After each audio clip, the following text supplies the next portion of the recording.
got a slip in your palm and a hole in your chest. Black coffee on the felt, man, you look like a mess. 3-team parlay turned to dust in your hand. Now you stare at the chips like they made you this man. But don't you go quiet, don't you fade from the floor. Your name still means something to somebody for sure. Put the glass down, baby. Look at me now.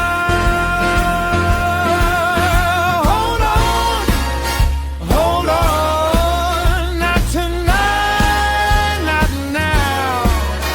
Hold on, let me pull you out. That fella bites hard, but it don't get the crown. Hold on, stay with me now.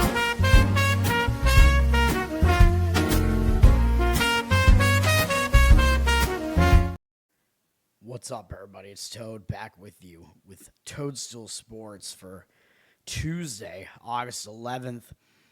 We went 2-0 on the show yesterday. Not too bad, obviously. It was as good as possible, basically.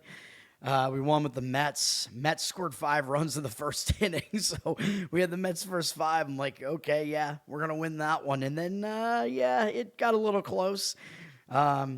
Christian Scott, not great at holding on to that lead. They were able to do it, but I think it was 7-5 at the end of the first 5. Like, he threw 2 runs right back to the Braves right after that. I'm like, come on, man, you got to be kidding me. But then the Mets padded it. It was 6-2. I'm like, yeah, we're going to win this, but it was too close. So Bryce Elder sucked. We got that right. Scott was not as good as I thought he would be, but he still was better than Elder. That's what we needed. So there were a lot of ways that could happen. The Mets were correct. The Mets won the full game as well, if you played it that way.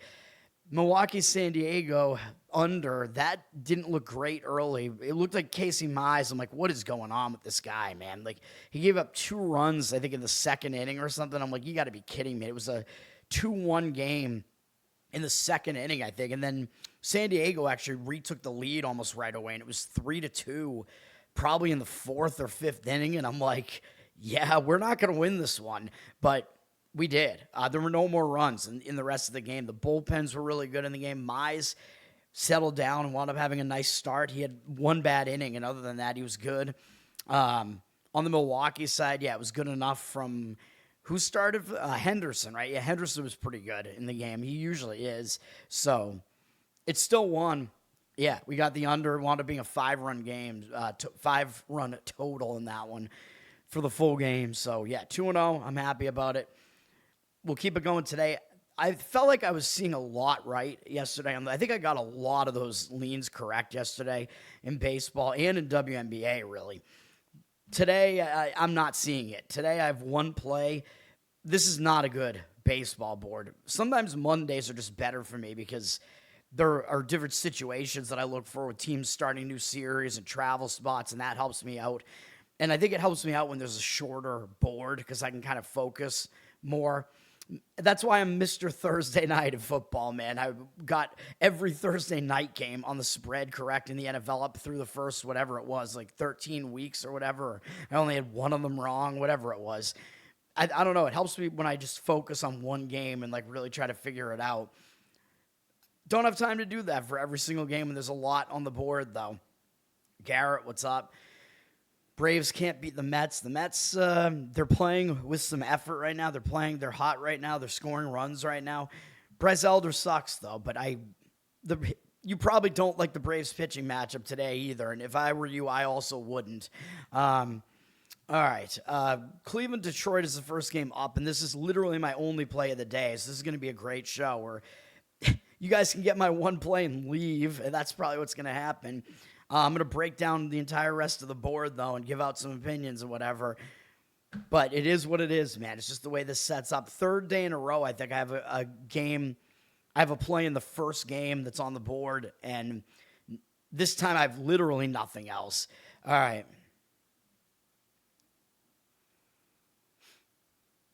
so everybody can just hang around and listen to me talk afterwards and maybe try to confirm or deny their opinions on all these other ones. We're going to take Cleveland in baseball here on the money line. I think we could go with the bullpens here, even though you definitely could argue Detroit has the better bullpen. But because this is a bullpen game for Detroit, the bullpen's going to be in this game for the whole game for Detroit. So bullpen versus bullpen, I think, doesn't really matter as much in a setup like this. So we're just going to take Cleveland full game. If you want to take them first five, I don't really disagree with that either. Neither team played yesterday. We had a lot of teams that were off yesterday. First thing I noticed is it's a bad spot for Detroit because they're returning home from a road trip where they played the entire 3-series road trip on the Pacific Coast. So they're having to travel across multiple time zones. Plus, it could be a distracted spot getting back to home life. Detroit is playing well. Got to give them credit. They had a really good road trip. They're right there. They're still trying to make the playoffs. They're in the wild card race right now because the AL sucks. They could still win their division as well. Cleveland has fallen to a half game behind them, though. I think Cleveland might show up with more motivation here, and Cleveland is going to be the team that has the better pitching in this game, and you could definitely debate they have the better pitching in general as well. So that's what we got going on here. Detroit's not necessarily going to overlook Cleveland here, but it's a tough spot, tough travel spot, whereas Cleveland, I think the spot is a lot better for them here. They're coming in from a bad series against the White Sox. Also had yesterday off. Travel way easier just to go from Chicago to Detroit, though, and in the middle of a road trip, so they should remain focused here. Cleveland's bullpen has kind of fallen off, though. They're 20th right now. They're not that bad, though. I think they're like a top half bullpen, in my opinion. Detroit is better at 14th, but again, their bullpen is going to be in this entire game. So I'm still going to go full game with this. Yes, Detroit does have the better offense. They're ranked 11th. Cleveland is terrible at 29th. But this is about the spot, and it's about the pitching, in my opinion. So that's what we're going with here. I think we're also fading the public here. So I think the market read also is good on this. Detroit, they're a good home team, but they have not been as good recently at home as they were early in the season. So their home record is kind of balanced out. And we're going to back Tanner Bibee here. I think Bibee's pretty good, man. He's got a 3.85 ERA, 1.13 whip. He's been a little bit better on the road in some ways as well. 3.75 road ERA. He's similar home and away, though. He's pitched pretty well recently. He had a lot of strikeouts last time out against the Mets, even though he allowed 3 home runs, which is, to me, that's kind of fluky because he hadn't allowed any in the previous 4 starts. So I'm willing to kind of give him a pass for that. Like, I don't think he's out of form. He was striking a ton of guys out there and not walking anybody. So his command looks like it is on point right now. He's got a low hit rate on the season. Yeah, he's struggled a bit with the home runs on the season. That's true. But he had gotten that home run rate down recently. His walk rate's fine. His strikeout rate is not great. He's just not really a strikeout pitcher. So I guess that's kind of the one knock on him. But he's a veteran at this point. He's had a decent career so far. He's going up against Detroit. And while Detroit is very familiar with him, he's sort of had the upper hand against him at 158 at bats. I mean, these are kind of mediocre numbers, I know. 253 average, 710 OPS, but it's not bad. Below that 750 OPS threshold. 32 to 17 strikeout walk ratio is not very good. Again, he doesn't really strike that many guys out, but I think he has the upper hand here over a bullpen game for Detroit, which is going to be opened by Drew Anderson, who's, I think, a mediocre pitcher, although he did have a good opening last time he opened against Seattle, but that was in Seattle, very pitcher-friendly park. He shut them out for 3 2/3 innings, and yes, I know Cleveland is also a bad offense, just like Seattle. Cleveland is probably worse, but Anderson, I mean, he didn't strike anybody out in that one. Like, he's not going to come in and, like, dominate. You know what I mean? Like, it is possible that he gives something up and then he's going to give away to the bullpen, while very likely Tanner Bibee is still going to be in this game. So let's take Cleveland here in this one. 70% of tickets, 58% of the cash on Detroit. Detroit is a slight favorite here. Yeah, I think I said everything I need to say on this. The money is coming in on the over at 8 as well, so I don't have a real good opinion on the total there. Over, I don't know about the over, really.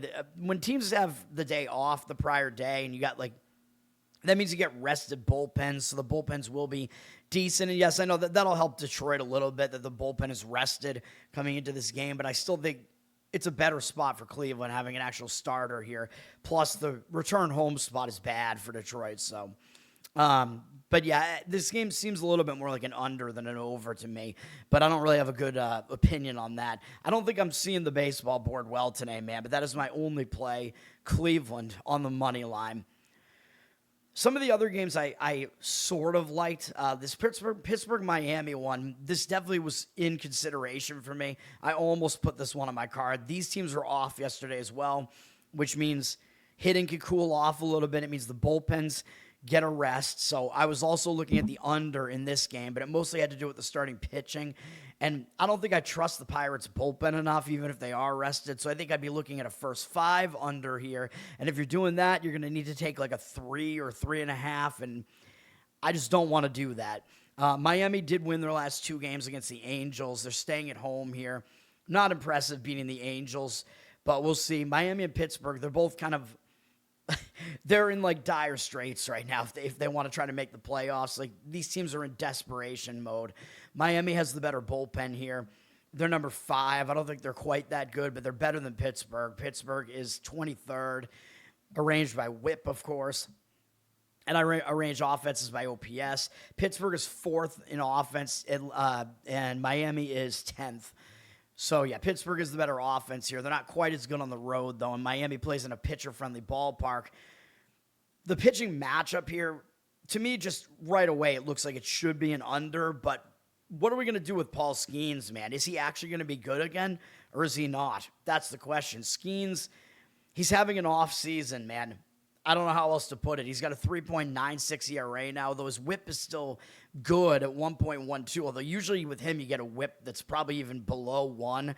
So he's not putting up elite numbers right now, even if he is still good. He's been bad on the road, though. 4.63 road ERA. So, again, it's like, can we really back him right now?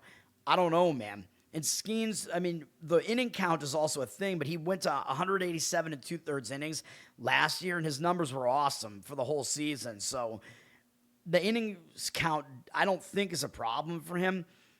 Really, my problem with him is he's not pitching well right now, and he's not good on the road right now either. So those are really my issues with trying to back like an under here, which is my lean in this game, is the under. But you're going to need Skeens to... Actually, under first 5 is actually my lean here, but you're going to need Skeens to be basically lights out here, and I don't know if he will be. But anyway, I don't think his innings pitch count is really a problem here.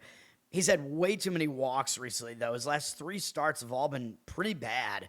2 of them on the road, although he had a lot of strikeouts still, but his walk rate's gone up. He's allowing more runs than he usually does. I mean, this isn't really good. His hit rate is still fine on the season. His walk rate is still fine. Strikeout rate is still pretty high. Really high, really. But, yeah, there's something going on with him right now for sure. Numbers against Miami. He's been good in 36 at-bats, 17 strikeouts, 2 walks. That's a really good ratio right there. He strikes a ton of them out. 167 average, 544 OPS. So this looks like it is a fine matchup for him. I still think he's going to bounce back here again. Maybe it happens here. It looks like a decent matchup for him. Decent pitching stadium here. Yuri Perez is pitching for Miami, and I like him as well. I think he's good. 3.61 ERA, 1.13 whip. I think he's typically a bit better at home, and his ERA is better at home this year, 3.29. Opponent batting average is actually a little bit worse at home, but his splits aren't really that significant.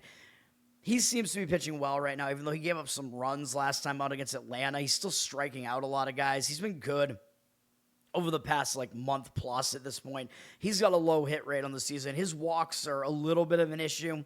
Strikeout rate is high, but yeah, with him, it's about the command. He walks too many guys to some degree, but he's kind of fixed that this year to some extent. He's very unhittable as well. Perez against Pittsburgh has been fairly good, although they only have 5 guys who have faced him, 12 at-bats, 1 extra base hit in here is a triple from Reynolds, 250 average, 667 OPS. So again, I think the under is still the way to look in this game. There are concerns with it, though. The money seems to agree, 71% of the tickets, 60% of the cash on the over. Total is very low here, though. It's 7, teetering on 6.5 at some places. So there's not a lot of leeway here. I mean, if you wanted to go full game because the bullpens are rested, you could do that, although Pittsburgh's bullpen is a little bit concerning, but you do get that key number 7 if you go full game. And if you go first 5 with it, yeah, you're looking at a 3.5 here in the first 5. I think that still might be the best lean, though, is to go first 5 under the 3.5 there. But again, I realize there's not a lot of leeway there, and there is the potential that both pitchers can pitch deep into this game. You got the rested bullpen, so I'm not going to disagree with the under in the full game either, and I think one of those options is probably the way to play that.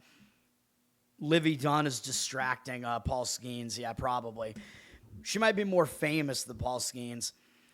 Cubs, Washington, I kind of like this game too. I just don't like the price because I like the Cubs here, but they seem like they're too expensive, and the market read doesn't seem good to me. Even though I know a lot of times I'll fade the market read for sure, but I'm not going to do it here. But I think the Cubs should win this. Washington's won 3 in a row, but they swept the Reds. I mean, who cares? The Reds suck. The Cubs are definitely better than the Reds. So Washington's going to have to step up in class to face the Cubs here now. Both teams, I believe, were off yesterday. Cubs are coming in for playing Kansas City. Cubs are kind of hot right now, man.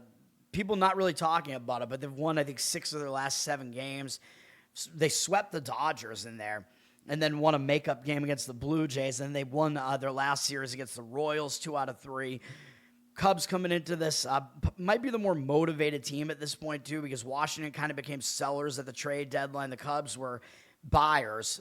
Cubs are going for it this year, and I think the Cubs have the better matchup really throughout this game. Cubs have the better bullpen.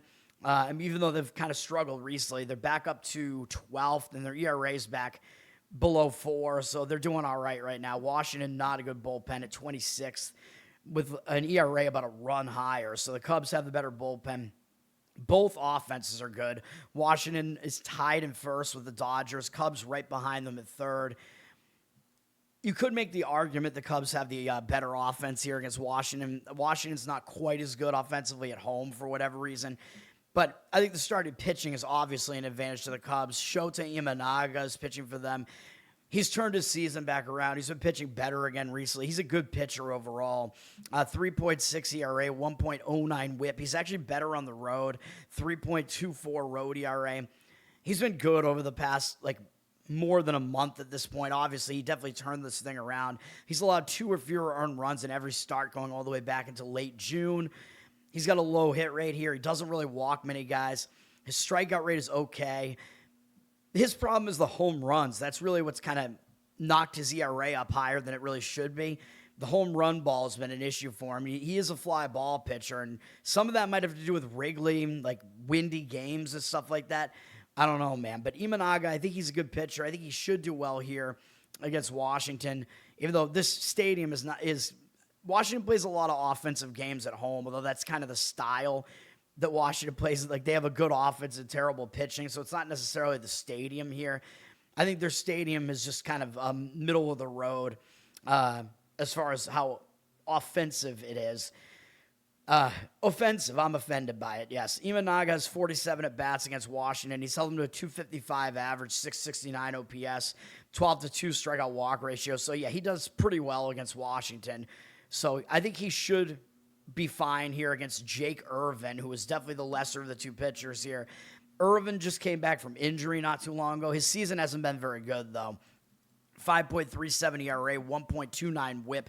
That whip is not too bad. It does indicate his ERA should be a little bit better, but he's also awful at home. 7.04 home ERA this year with an opponent batting average almost 200 points higher than it is on the road. 330 at home. Yeah, that's not good at all. He pitched all right last time out against Philadelphia. I think I gave out a play on him in the previous game against Atlanta, and he blew it in the 5th inning in that one. Those are his 2 starts since coming back from injury. Really nothing spectacular, not really striking many guys out in those starts. Didn't last that long in the starts. Gave up too many runs. He wasn't that hittable, so at least there's that. But his command looks like it might be a little bit off right now. He's got a reasonably low hit rate on the season. His walk rate is kind of mediocre, not great. His strikeout rate is right at 1 per inning, which is fine. Numbers against the Cubs. The Cubs, yeah, they've been able to get to him in 105 at bats, 267 average, but the OPS is pretty high, 826. So they have hit him for power, 6 home runs from 6 different batters, 23-10 strikeout walk ratio. So that's not a good ratio either. So yeah, I think the Cubs are the right side here. They're public though, 91% of the tickets. That worries me a little bit. 95% of the cash. Could be a situation where public and professional money are all on that side. They did drop from minus 170 down to about minus 160, so some money initially did come in on Washington. Again, like I said, I think the price is just not really there to make this play, but I think if I did play this game, I'd probably have to make it like a -1 run line with the Cubs, and then at least they're the road team, so at least they'll bat in the 9th inning, guaranteed.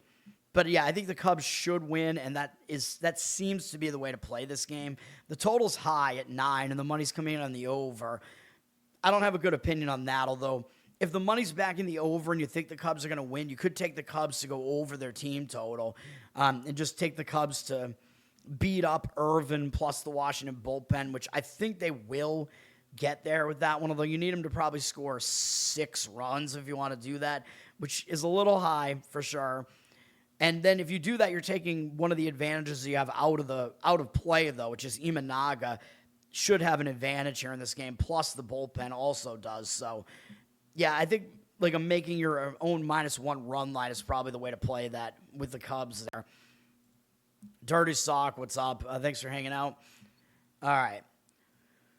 Seattle and the Yankees on TBS. These teams were also off yesterday. The Yankees are staying at home off of beating the Braves in the weekend series there.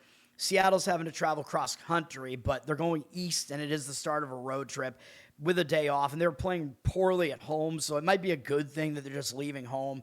Going east is easier than going west, man, because it's not going to mess with your biological clock. You're playing, if anything, you're playing a game that's earlier. It's kind of like a late afternoon game for you, and baseball teams do that all the time, so it's a lot easier to do that, as I keep saying. So I think the situation is decent for Seattle. Seattle does have the better starting pitcher here. The problem is his home road splits are horrible for pitching on the road, which is where he is here. So I don't really know if I could back Woo here in this one. Seattle has a good bullpen, although the Yankees also do. Yankees are ranked 4th. They have the 2nd best bullpen ERA. Seattle is not bad, though, even though Seattle's ranked 16th. I think their bullpen is one of the better ones. The Yankees are better, but both bullpens are rested here. Both bullpens are good. Yankees offense has kind of struggled recently. They're at 15th, although the Seattle offense has been awful. They're 28th. So both offenses kind of struggling right now. We have 2 good bullpens, and I think we have capable starting pitchers here too. So if I was going to play this game almost made the cut for me as well. I think this one is actually better than the ones I just talked about. So I like the under full game in this one. And if I was going to add another play, it would be this one. And then I would say, like, all these games this is a very front-loaded show, man. I apologize, but that's just the way that it is. So I gave you a play with Cleveland in the first game. I like the under in Pittsburgh, Miami, or under first 5 maybe. I like Chicago, the Cubs. But I think Seattle Yankees under the total, I think, is probably my second favorite look here on the board today.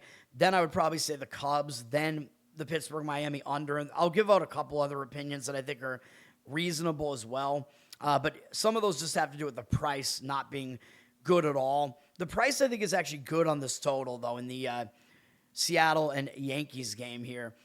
As far as the starting pitching, Brian Wu pitching for Seattle. I like him. I think he's good. I think he's better than his 4.31 ERA suggests. He's been really good in his other seasons that he's had in the majors. 1.12 whip for him, although his whip is usually lower than that. Like, he's usually an elite pitcher, pretty much, and his numbers are not quite elite this year. He's been really, really good at home in Seattle's pitcher-friendly park, but he's been horrific on the road, and I don't understand why. Like, usually, yeah, he's usually better at home for sure.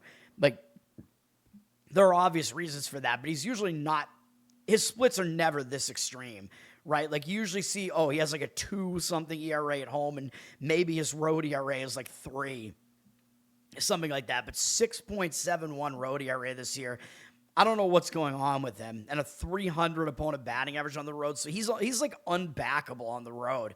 That's the problem I have with this. Like, I like the under, and I think Woo is a good pitcher, but he's been awful on the road. And what can you do? Like, his last couple of road starts were not good against Texas, which is kind of a red flag. And then against the Dodgers, I actually kind of think he got unlucky in that one. So that one wasn't really as bad as it looked.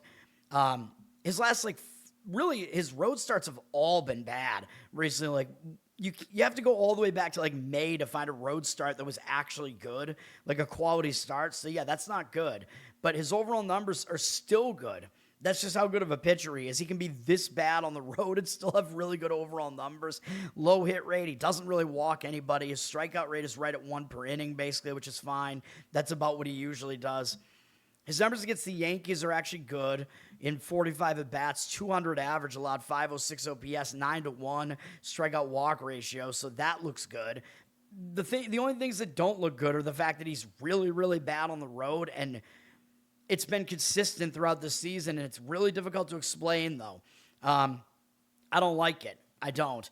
And he is the better pitcher here over Ryan Weathers. Brian and Ryan W. here going at it in this game, but Weathers is not bad either. He's got a 3.79 ERA, 1.22 whip. He's a little bit worse at home, 4.11 home ERA. So the home road splits are actually against both starters here, which is not a great sign if you're trying to play the under. Weathers has been good. His last 3 starts have all been good. He's only allowed 1 run across that stretch there, 2 of those on the road. And only one of them really against a good offense, really, the White Sox. But Weathers has been all right. He's got a pretty low hit rate here. His walk rate is decent. Strikeout rate is good. It's above 1 per inning by quite a bit. Weathers facing a pretty weak Seattle lineup here, and he's been good against them in the past. In 27 at-bats, 222 average, 545 OPS allowed, 10-4 strikeout walk ratio. So I kind of boil it down to offenses might be cooled off. The offenses haven't been that good recently anyway, or in Seattle's case, for the whole season, they haven't been. Both bullpens are good. Both bullpens are rested because the teams didn't play yesterday. And just looking at the matchup here, both starters should do well here. I like the under. I can't do it, man, because the home road splits just are not good enough. Woos especially are just horrible. I don't know what's going on with that. But I like the under in this game. The money's backing the over. The total's at 8, which seems pretty reasonable to me, man, even though I know it's the Bronx. It's a hitter-friendly ballpark here, whatever. But, yeah, I mean, 8 seems like pretty high for this pitching matchup here. But 54% of tickets, 90% of the cash on the over. I don't know, man. I don't like that market read, but I still like the under in this game personally. 79% of the tickets are on the Yankees, so the Yankees are public. 74% of the cash on the Mariners, though. And I could see the argument for that, right? Like, the Yankees already dropped from minus 136 down to about minus 120 something here, so some real money has come in on Seattle, and the argument for it obviously has got to be Woo is overall the better pitcher here. Like, he's like a borderline elite pitcher, but it's just his road numbers are just massively concerning here. But if you just look at, if you zoom out here, Woo is definitely better than Weathers. And I think that's really kind of what's going on here. And I think if you take Seattle, I think you should actually take them first 5. You'll probably still get those. You might have to lay a favorite price, actually, if you do that. I think you'll probably still get them as an underdog there. That's probably what I would do if I was going to play the side at all. I might lean Seattle first 5. I think the Yankees do have a bullpen edge here. But, yeah, I think the under makes more sense than anything else in that game. And I think it makes enough sense that it's my second strongest opinion on the board here. Boston and Toronto, this is just the Red Sox, their offense is just complete ass again. I don't know what else to tell you.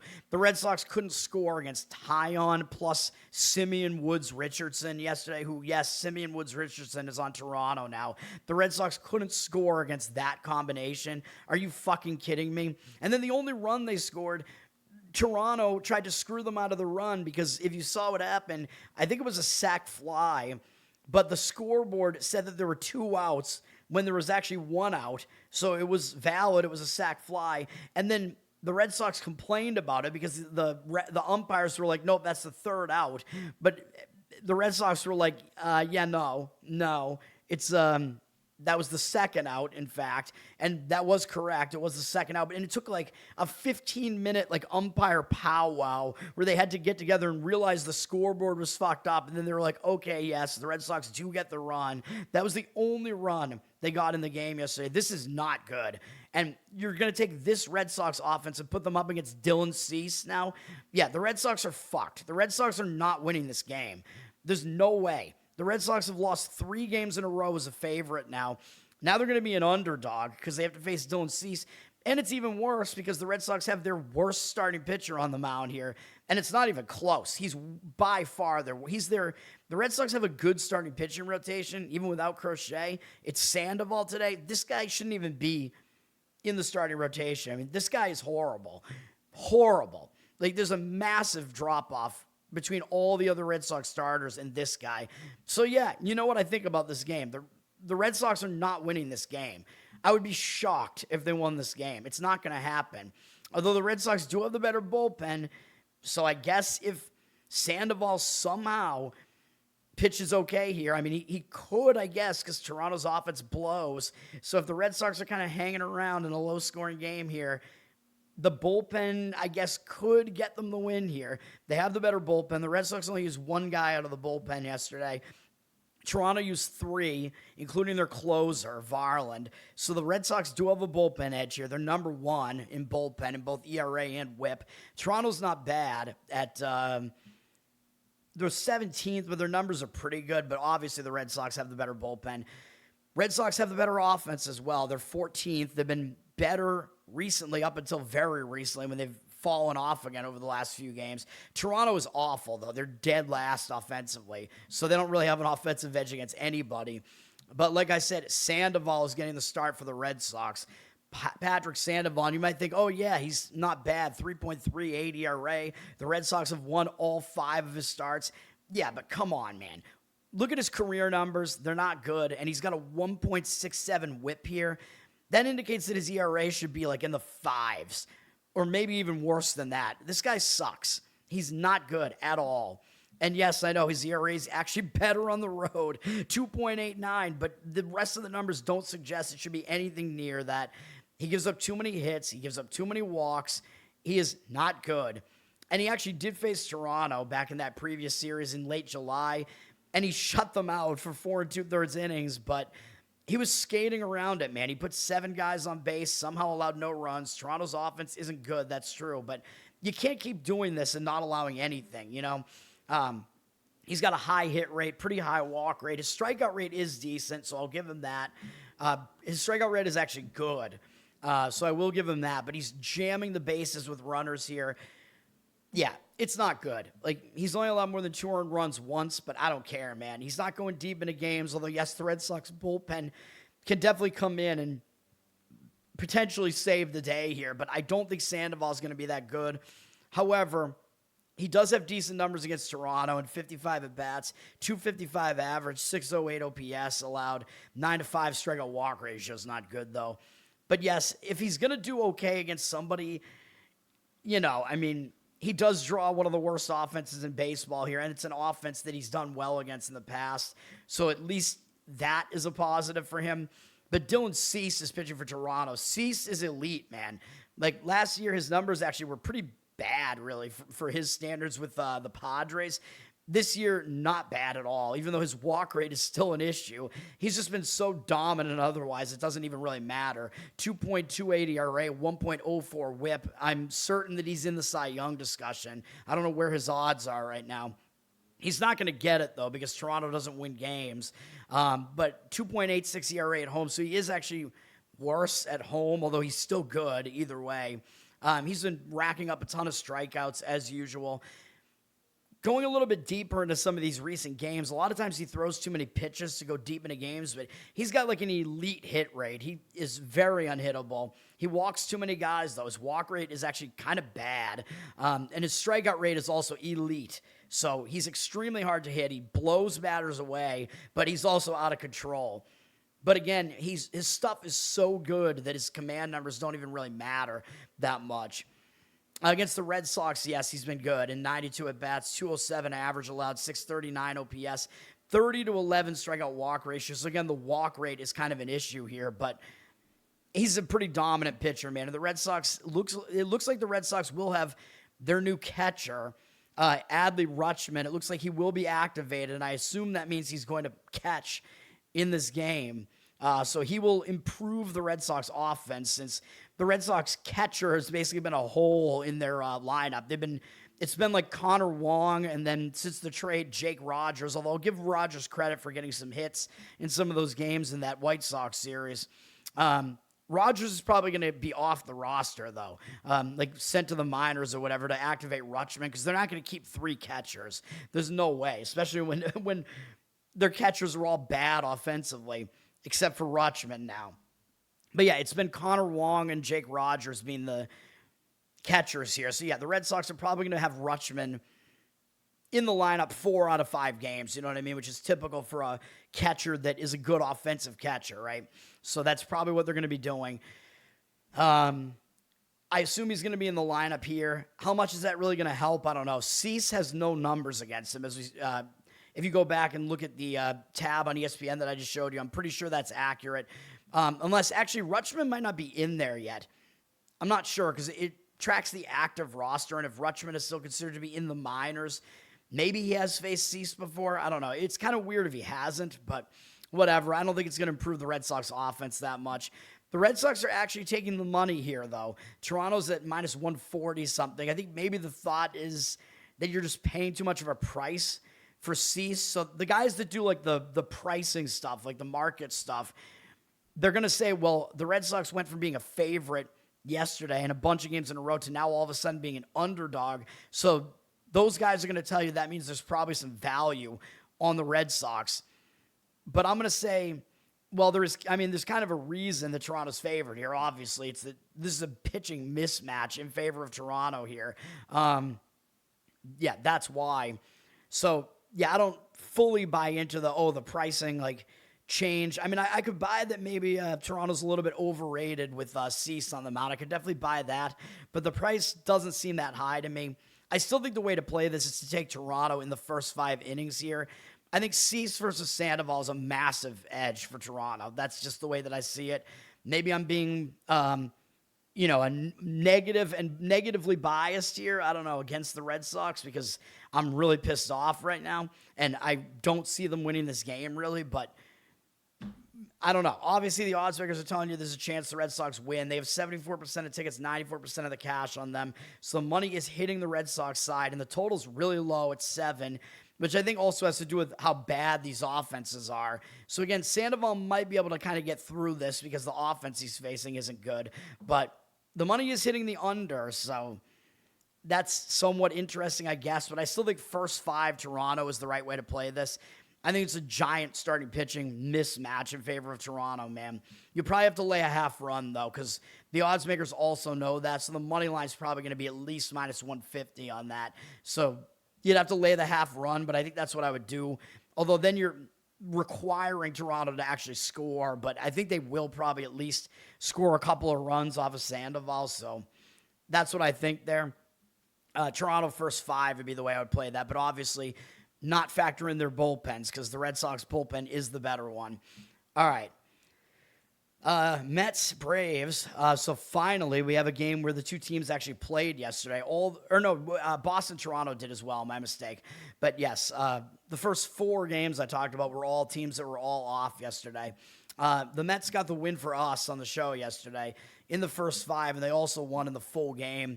Although Scott wasn't as good as I expected, but Elder was terrible right out of the gate. So the Mets tried to blow it. They tried to blow 5-0 lead after the first inning, or 5-0 lead in the first inning. They threw 2 of them right back, but they were able to still get the win. The Mets used 4 relief pitchers yesterday. The Braves only used 2. The Braves are going to have a bullpen advantage here.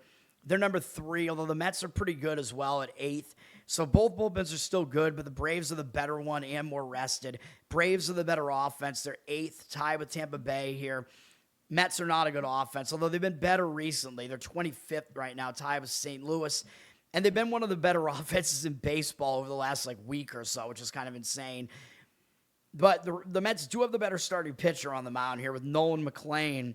So possible maybe a Mets first 5 is is a look again today. You know I like McClain. He's got a 3.51 ERA, 1.16 whip. He's good on the road. In fact, better on the road than he is at home. 2.81 road ERA. He did face Atlanta not too long ago here in Atlanta, and he pitched pretty well in that one. Went 6 innings, allowed 2 earned runs, a decent amount of strikeouts there, and almost no walks. He kind of struggled against them a bit more with a lot of walks back at home in June. So he's faced them a couple of times this year. McClain overall, low hit rate. His walk rate is slightly high, so that's the one issue with him is his wildness. He's got a pretty good strikeout rate as well, really good actually. So yeah, his numbers are pretty good across the board. It's just he has some control issues, but it's not really that bad. The thing you have to worry about with him is he's a young pitcher, and he's up over 130 innings now this season. So he's pitched more than he ever has in a year before. Is he going to start to, trail off here? That's the question, right? I usually say about 150 is usually kind of the max, but maybe that is a little bit high.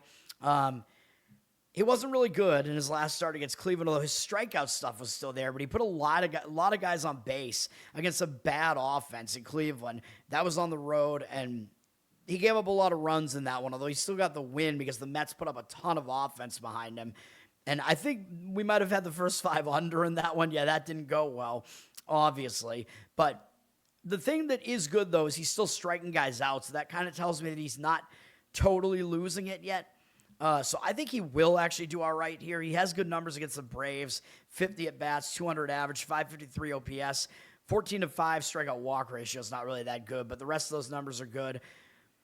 I like McClain. I still kind of like him here, especially if you're getting an underdog price, which you might in the first 5. I'm not sure, but I think he still has the way higher ceiling here than Martin Perez. But the problem is McClain, again, he might be fatiguing because he's thrown so many innings this year as a young guy, Martin Perez, he's a guy that's just going to grind, and he hasn't really thrown that many innings this year, and he is kind of old now, but he's also not a hard thrower, and he's thrown a lot of innings in various seasons throughout his career, so he's been pretty good this year. 3.14 ERA, 1.15 whip, really good at home, 2.24 home ERA. The advanced analytics guys don't like him because he doesn't strike guys out. He's been good recently, though. I don't know what this last outing was where he only went 3 innings against Miami, but he shut them out. He didn't allow any hits. And then he had a 1-hit, 7-inning performance against Washington before that. So his last 10 innings have all been shutout innings. So he has pitched pretty well recently. He's got a low hit rate on the season. He's been hard to hit. His walk rate is not great. And his strikeout rate, of course, is not high at all. He doesn't strike guys out, but he's been difficult to hit. However you want to look at that. He gets a lot of ground ball outs and stuff like that, soft contact and stuff. Against the Mets, he's not been good, though. They have 152 at-bats against him, so they're very familiar with him. They have a 309 average, 849 OPS against him, 21-16 strikeout walk ratio. So, again, a really low strikeout rate there. Bad ratio there. Mets have hit him well. The last time he pitched against the Mets, he was okay. Gave up a lot of hits, though, at New York. The time before that, he pitched against the Mets here at home, both of those in July, and that was not a good start from him here against the Mets at home. He's actually had better starts on the road against the Mets this year. The one at home was the worst one. So do with that info what you want, I guess. But, yeah, I think given that pitching matchup, the concern with McClain is he fatiguing towards the end of the season? You know what I mean? But I think the Mets in the first 5, again, is probably my opinion in this game. The money doesn't really agree. Atlanta's 69% of tickets, 89% of the cash on them. They're at minus 120-something here, although the line did drop from minus 130. With the Mets in the first 5, though, you're probably going to be getting right around even money on it, or maybe a pick 'em price minus 110, but I still think that is the way to lean here. I think McClain has the advantage over Perez here. I think Atlanta probably has the bullpen edge. One problem is Atlanta probably is kind of in bounce back mode here, though, after that loss yesterday. Although the Mets are seemingly showing up and trying to spoil the party here against their division rivals. So Mets, I think, are going to be motivated as well. Both teams will be motivated. The money's also backing the over 8.5 here. I'm not quite so sure that I see that. I mean, my first instinct on this was was more of an under instinct here. But then again, if McLean is kind of running out of steam here and Perez could potentially falter here, you know what I mean? So the over isn't really out of the question in that game, but I don't have a great read on the total there. I think Mets first 5 is probably the best way to play it, though. Baltimore and Minnesota, I was not correct about that yesterday. Oh, no, I was, actually. I was correct about the first 5 under. I also leaned to Baltimore, and I wasn't correct about that. But believe it or not, even though it was a high-scoring game, most of the runs came home late. It was a 2-1 game at the end of 5, so I was correct about the first 5 under. Dean Creamer actually pitched really well in the game yesterday against his former team. Even though he's not good, I thought that he might pitch well in that motivated spot going up against his former team that just got rid of him, and he did. And he outpitched Rodgers in that game slightly. So, and then Baltimore's bullpen was awful in the game yesterday. Speaking of which, can we trust Baltimore's bullpen at this point? I don't know. They used 4 guys yesterday. They were really bad yesterday. Minnesota's bullpen only used 2, but they're still not good. And they weren't exactly good yesterday. They gave up some runs as well. Minnesota's 28th out of the bullpen. Baltimore's 13th. So, yeah, I still think Baltimore does have the bullpen advantage here, although they looked bad yesterday. Baltimore's 19th in offense, Minnesota 12th, so Minnesota is the better offense here. Brandon Young's pitching for Baltimore here. These pitchers, it's kind of an interesting matchup here. Young, I think, overall might be the better pitcher, but his whip is a little bit high. 3.43 ERA is pretty good. 1.31 whip is a little bit iffy. He's not much different home and away. The splits are, very insignificant there. He hasn't been that good over his last couple starts, though. So he seemed like he was in good form for a while, and then his last couple starts, not in good form. And it wasn't really against great offenses either. Philadelphia and Anaheim, both at home. So Young seems like he's a little bit out of form right now. His hit rate on the season is decent. His walk rate is decent. Strikeout rate isn't really that good. Doesn't really strike guys out. Although he seems to have found something after kind of struggling to get his career off the ground. I think this has been his best season so far. So at least there is that. Against, who are we talking about here? I already forget. Minnesota, right? Yeah. Minnesota, the team that still thinks they might make the playoffs, which I would have to disagree with that, although obviously it's possible, but I think they suck. Their pitching is nowhere near good enough. Only Caratini has ever faced Young from Minnesota's lineup, and he's 1 for 3 off him with a single, no strikeouts, no walks. Bailey Ober is pitching for Minnesota. Ober, 4.45 ERA, but his whip is not too bad at 1.22. Ober doesn't really walk many guys, but a lot of times he's too hittable.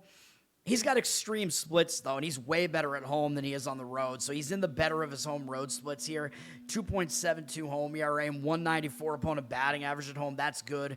Pitched well last time out against Kansas City in that he held them to 3 earned runs in 6 innings, but didn't walk anybody, but he had no strikeouts. I mean, that's kind of a red flag, dude, to go 6 innings and not strike anybody out against a Kansas City offense that is not that good. Though he pitched against Kansas City the start before that and at least had some strikeouts in that one. Ober, I mean, I guess he's in okay form right now. He doesn't allow that many hits this year. His walk rate is pretty low. He doesn't really walk guys. His strikeout rate is very low, though. So the advanced analytics guys hate him. He doesn't strike guys out. He allows a lot of fly balls, too, which sometimes translates into too many home runs. His numbers against Baltimore are good, though. In 60 at-bats, 183 average allowed, 606 OPS, 16-3 strikeout walk ratio. So, I think Minnesota first 5 might be the way to go here. I mean, I guess a first 5 under might work in this game as well, just like it did yesterday. Obviously, I would not trust the bullpens here. I wouldn't trust either of them at this point.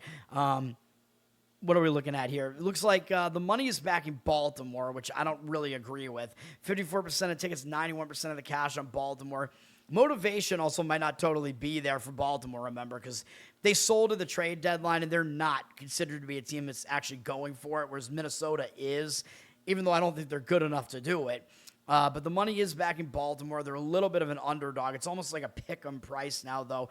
I still think Minnesota first 5 might make sense because Ober is a lot better at home and has good numbers against Baltimore in a sample size that we can actually dig into, whereas Young looks like he's kind of gotten out of form here. The money is also coming in on the under. Total 9.5 for the full game. I do think the first 5 under is in consideration here because, again, Ober's good at home. Young hasn't been that bad overall, and he's unfamiliar to Minnesota, so he might have a little bit of an extra advantage there being unfamiliar to them. Plus, Ober does have good matchup numbers, so I wouldn't disagree with the first 5 under, although I think backing Minnesota in the first 5 might make more sense than anything else in that one, but I'm not going to do that, obviously. Cincinnati at the White Sox. White Sox are staying at home after a nice series win against Cleveland. White Sox are still leading the AL Central here, although I don't think they're that good. The Reds, though, the Reds are bad. The Reds don't really have a whole lot to play for, although they did just get swept by the Nationals. So maybe after that series, maybe they'll come in with a little bit of motivation here to try to redeem themselves. But the White Sox probably are going to have motivation because they're trying to win their division here. So which way is it going to go here? Both teams were off yesterday, by the way, so the bullpens are rested. The White Sox have the only backable of the 2 bullpens. They're ranked 15th. They're an okay bullpen. Cincinnati is not. They're 25th, so the White Sox have a bullpen advantage here. White Sox also have the better offense. They're 13th offensively. Cincinnati is, where are they at? 23rd. I think the White Sox also have the better starting pitcher on the mound here. But if you want the White Sox, you're going to have to pay for it. And yes, I think the White Sox do have the advantage throughout the matchup here. But they might be in a little bit of a letdown spot, right? Because beating Cleveland, pretty big. Cleveland's in the running, trying to beat them in the AL Central. So those are pretty big wins for them. Cincinnati doesn't matter as much to them. And maybe Cincinnati, after that bad series, maybe they press like the reset button, going to a new place, and, with a day off. Maybe Cincinnati also shows up and rallies around Nick Lodolo because he's coming back from the injured list here with some sort of finger injury, which, by the way, I forgot to mention. Who was it yesterday? One of these pitchers was coming back from injury. Yes, I think it was Garrett, your guy, Michael Soroka yesterday. I forgot his injury was an ass injury. I forgot about that. I don't remember. I don't know what he did to it, but that's why he was on the injured list. Soroka. He was on the injury with an ass. That's. I don't know why people say it that way. Like, this guy's out with a knee. I'm like, you mean a knee injury, right? Like, obviously this guy has a knee. In fact, he probably has 2 of them. Yeah, but I don't know. Soroka had some ass injury. I assume that means it's a muscle strain or something like that. I don't know what was going on with him, but that definitely would affect your pitching motion, though, and whatever else he wants to do off hours, probably. No, I have no idea. Nick Lodolo, though, he's coming back. He seems to have weird finger injuries. I think he had a blister issue at the end of last year, and maybe that came back. I don't know what his injury was this time. He's coming back from the injured list, though. He wasn't really having a good season, though. 4.6 ERA, 1.47 whip, really not good. However, he was better than this last year, and really throughout his career, he's been a bit better than this. So he's capable of doing better than what these numbers tell you. He's been on the DL for a while now. He was pitching better on the road, though, 3.32 road ERA, so his road numbers were better than his home numbers this year. He hasn't pitched, actually, I guess he missed not as much time as I thought. He's only been out for about a month. Interesting. All right. Overall, though, his hit rate was too high, more than 1 per inning. His walk rate really not that great either. Strikeout rate kind of low. So really his numbers across the board, they don't look that good to me. So I don't really know if I want to trust Lodolo, even though I talk about how a veteran coming back from the injured list a lot of times will be pumped up to get back out there because they did all this work to get back out there, and the team might rally around him if they like him, and he's coming back. They might get a little bit extra pumped for it. So I like backing pitchers in a spot like that, but I don't know if I want to back him just because he's not really that good. And he's going up against the White Sox, who are actually playing for something here. The White Sox have decent numbers against him. It's only 19 at-bats, 6 hitters have faced him, but 263 average, 807 OPS, 4-2 strikeout walk ratio. So the White Sox have had the upper hand against him when they have faced him. And I think the White Sox have the better starting pitcher here, which is Sean Burke. Burke has had a good season, a 3.08 ERA, 1.12 whip. Don't quite have to worry about his innings pitched yet. He's not up to where he pitched last year. He threw more innings last year than what he's thrown this year so far. Last year, it's interesting. His whip was a lot higher last year, but that was his first full season, so you never can really gauge that much from that. and his walk rate was just way too high. But this year, he's really kind of gotten that under control. So he might be a pretty good pitcher, man. Last time out, he wasn't really that good against the Red Sox, but he was pitching really well prior to that.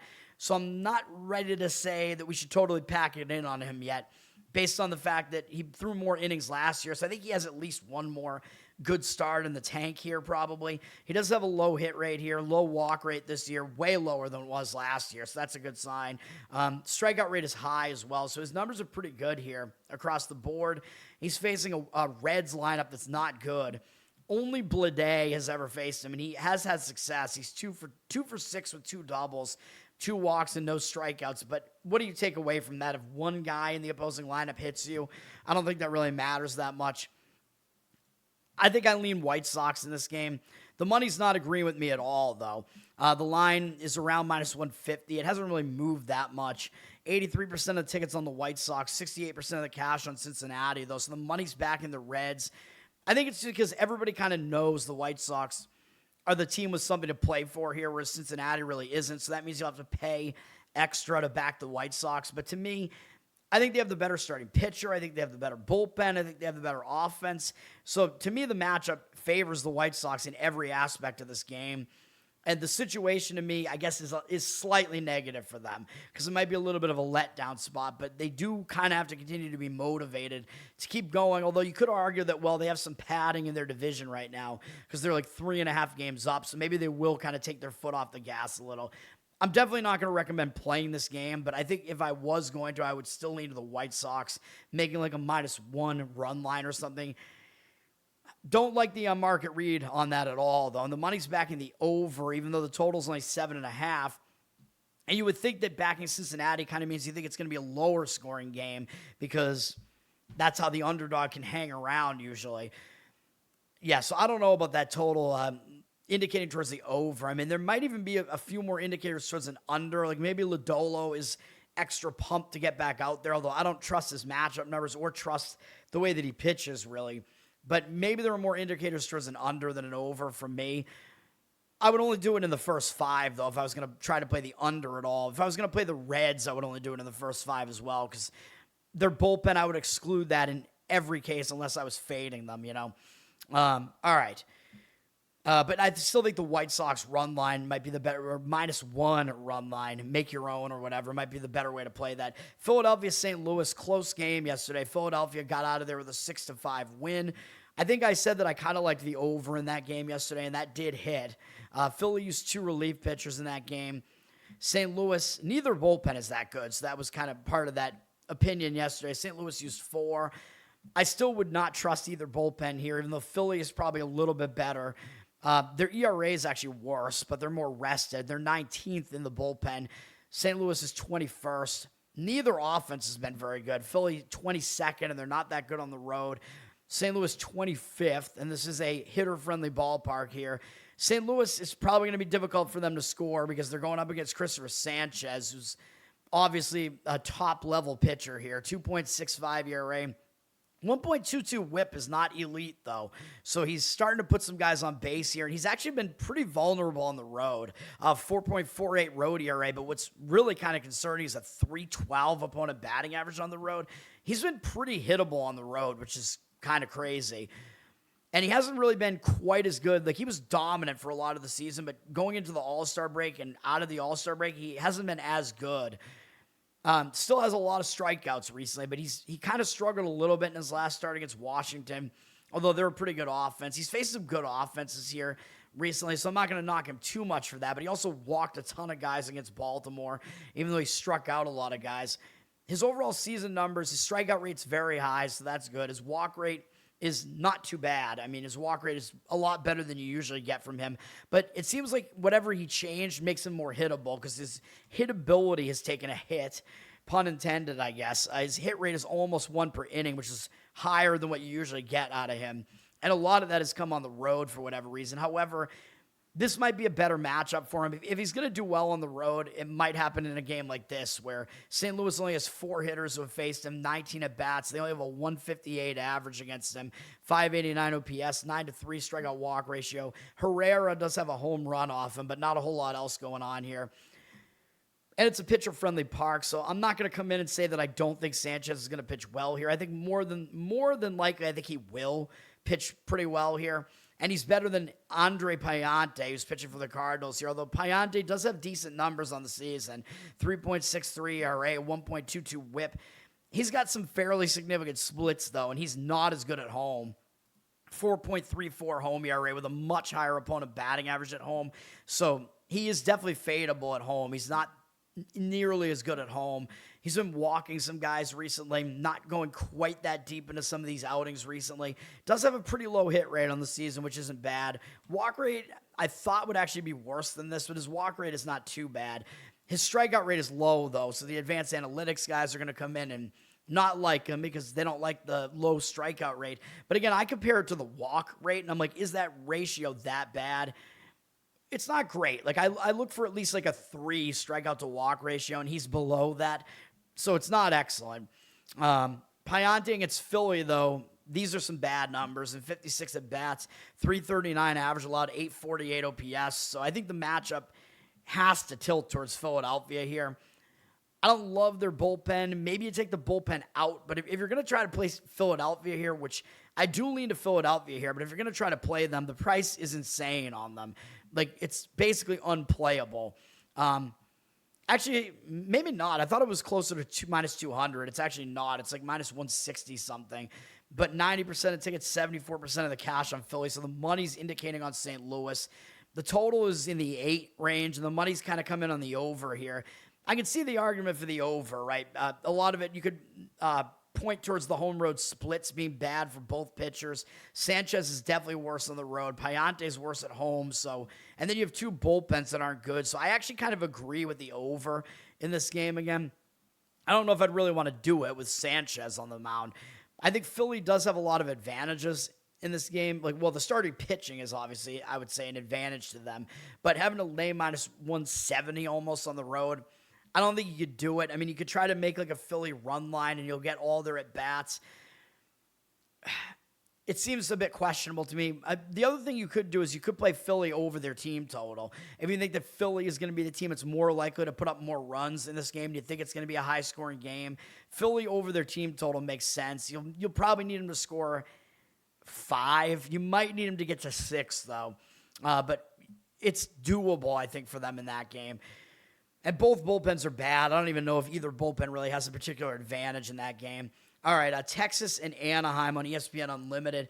Anaheim returned from the road yesterday and took the loss. So, I talk about how teams, when they return from the road, it's a bad spot. It can be a distracted spot, even though Anaheim might have kind of been playing to try to play spoiler against Texas, who's trying to win this division here. Whatever happened, it was a bad spot for them. Texas won the game, although it was a close game. It went into extra innings, and I was correct about that game being an under, first 5 under. It was very low scoring. Both starters were good, I'm pretty sure, in that game yesterday, so I'm kind of mad I didn't put that on my card. I was right about most of the games yesterday, man, which I think today I'm probably not going to be right about a lot that I'm saying here, but yesterday made me look really smart. Anaheim could be in a bounce-back spot is what I'm trying to say here, because when a team loses in that spot, in the return home spot, a lot of times they will do better and bounce back in the next game. Here, I'm not so sure, because, yeah, they're trying to play spoiler here, but Texas is probably going to still be motivated because Texas is trying to win their division. I don't like either bullpen here. Texas has struggled recently. They used 5 guys out of the bullpen in that extra inning game yesterday. Anaheim used more than that. They used 6. Anaheim's the worst of the 2 bullpens. They're 22nd, Texas 18th, but with extra usage and the fact that neither bullpen has really been that good, I would not trust the bullpens here. Texas is 16th offensively. Anaheim's been bad. They're 27th offensively and not good at home offensively. Texas is going with Cody Bradford, which is kind of interesting. I think he's only made 1 start this year so far, yeah. He's interesting because he actually had a good season back in 2024. He's still somewhat young, and that was really his only actual season where he was a starter for a significant amount of time with Texas, and he did actually pitch well in 2024. So he might have something here. Like, his strikeout walk ratio was really good. He didn't really walk many guys, had a decent amount of strikeouts there, and he was kind of hard to hit as well. So I like what we saw out of him in 2024, and then an injury really kind of derailed him, and he didn't pitch at all last year in the majors. He's made 1 start this year, and it was tough to gauge what it was. He put too many guys on base. As you can see, he has a 1.62 ERA so far, but he didn't allow any runs, so he's got a 0 ERA. It was at home against San Francisco, so that was one of the better situations that you could ask for, right? In your return, you get to pitch in a pitcher-friendly park at home against an offense that isn't good in San Francisco. He went 4 1/3, allowed no runs on 5 hits, 5 strikeouts, 2 walks. So overall, that doesn't look too bad to me. And as he goes, they might let him start pitching deeper into games. He's not good against Anaheim, though, although they only have 4 hitters who have faced him, 11 at-bats. They have a 364 average against him, 1,000 OPS, 1-0 strikeout-walk ratio. Most of it is Nito doing the damage, though, 3 for 6, all singles there, though. And then Siri has a home run off him. Siri, what is a home run? I have no idea. But, yeah, I don't think I would put that much stock into those numbers. Like, I actually think Bradford might actually pitch reasonably well here against another weak offense, even though some of their guys have hit him well. But he's also unfamiliar to a lot of them. And I think Bradford does actually have something. But it's going to kind of remains to be seen how he's going to bounce back from his injury or whatever. Ryan Johnson is getting the start for Anaheim. You know, as I keep saying, he's a young guy, and he's probably not as bad as his numbers suggest, but these are not good numbers. He's struggled through this season. 7.11 ERA, 1.6 whip. That's really not good. Although he's been better at home. 5.92 ERA, still not very good, but better than he is on the road. He's walked way too many guys, though. He's had a lot of walks recently. This doesn't look good. Last time out, he didn't really strike out many guys either. Not liking what we're seeing here. His hit rate is high. His walk rate is high. His strikeout rate is kind of low. So I thought he was a guy with decent strikeout potential, but I might be wrong about that because it looks like that's not really the case. So I don't know. There's not really a whole lot to like with him here. Texas has 3 hitters who have seen him. They're 2 for 3 off him, with a Seager double being the only extra base hit, 1 strikeout, no walks. So he is unfamiliar to Texas as well, but Bradford, we've seen more good from Bradford, right? Like that season 2 years ago was actually quite good from him. So I think Bradford is the more trustworthy pitcher here. The problem is if you want Texas, you got to pay a price for it. They're actually a big road favorite in this one. And everybody kind of knows that Texas is trying to win because they're trying to make the playoffs and whatever. Playoffs. The money's all coming in on Anaheim here. Texas, 80% of the tickets on them. They dropped from minus 145 down into the minus 130 range. 95% of the cash on Anaheim here. So the money's all coming in on Anaheim. I think I kind of like Texas, but again, you know, it is technically a bounce back spot for Anaheim after they lost in the return home spot, but I just don't see much to like about the matchup here. I think Texas has the better starting pitcher. I think Texas has the better bullpen. I think Texas has the better offense. So there's really not a lot that I want to – there's not really anything that really makes me want to play Anaheim in that game, even though the money seems to be indicating pretty strongly that way. And the money's also playing the over at 9. I could see that. I mean, if you get to the bullpens early enough in this game, the bullpens are already overworked, and they're not really that good. So, yeah, there are probably more arguments for an over than an under in that one.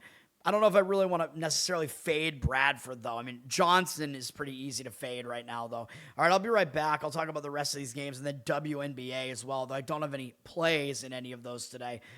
Only one play for me today, man. It's a board that I just really don't like, so hopefully I'm going to get the one play right with the Cleveland Indians, and we'll leave it at that for the day, but I'll be right back. At least it's an underdog, so even if they lose, it's not the end of the world.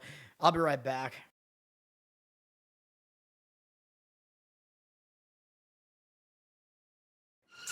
Yep, inside, I want to kill myself. We are on an 0-7 run over the last 2 days. After tonight, it was just complete bullshit. So that's how I'm going to start off this show. Horrible Sunday, 1-5. I don't even know what to tell you about that. I just don't want to do this anymore. I have never seen anything like this, man. With the slump continuing, 2 straight losses, not a good day at all. 0-4. I just have not had a good season, man. What can this slump that I'm on? The slump continues. I've reached a new peak, actually. I'm gonna burn my Bruins hat, man. I don't know what is going on with the Bruins. March 8th, is that what it is? I don't even know. It's March 9th, I think. Who even knows, man? I don't know what day it is anymore. I don't even know what day it is anymore, man. Back with you after the worst day that I could possibly have back with you, as I always am. Until I die, at least. 0-2 yesterday, and yesterday did not go well for me. 0-5. The worst month that I've ever had in my 18 years doing this. I don't know what to even tell you about this anymore. Broke the slump yesterday as the slump discontinues. The slump continues. Somebody fucking kill me, please. I don't even know what I should do at this point other than potentially end it all.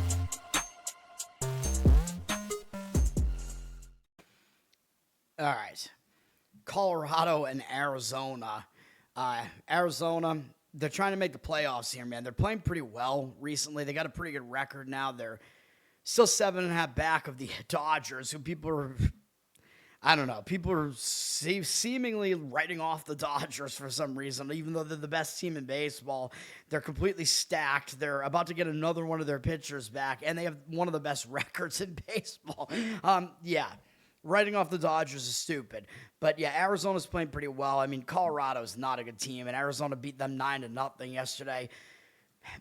The only thing surprising about that maybe is that Colorado didn't put up any runs, and you'd think that this might be kind of a high-scoring series because the pitching might be a little bit lackluster here, and of course, I don't like the bullpens. Colorado's bullpen is not good. They used 2 guys yesterday. Also, Colorado is a decent offense, and this is a hitter-friendly park. Arizona only used 1 guy, and it was their newcomer, Zach Littell. I don't know if Washington just dumped him at the did they just cut him? I have no idea. Or did they actually trade him? I mean, Littell, he's an arm, I guess, and Arizona's using him in like a long relief role, and I guess he didn't allow any runs yesterday, so good for him, I guess. I don't think he's a good pitcher, but whatever. Arizona picked him up. I don't really like Arizona's bullpen. They're number 6, but their ERA is above 4. I'm not a huge fan of that, so I think they're maybe just like I think they're a mediocre bullpen. Colorado is bad, though. 27th. They're definitely the worst of the two. Colorado is the better offense. They're 5th still offensively. Arizona, 20th. Arizona's been better recently, though. They're tied with Kansas City now, which that doesn't sound good, but Arizona was worse than that for a while. Colorado's going with Tomoyuki Sugano in this game, who is making the advanced analytics guys rip their hair out because he keeps pitching pretty well. 4.51 ERA, 1.26 whip, or his results keep being pretty good, I will say. His numbers are mediocre here. And I think that's what he is. I think he's a mediocre pitcher. I don't think he's as bad as the advanced analytics guys say, just because he doesn't strike guys out. But he's done this for 2 entire seasons now, basically.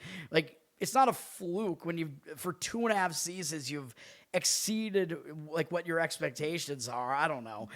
He's not that good on the road, believe it or not. He's actually better in Coors Field, which makes me laugh every time. He's got a 5.13 road ERA, so he's not really as good on the road.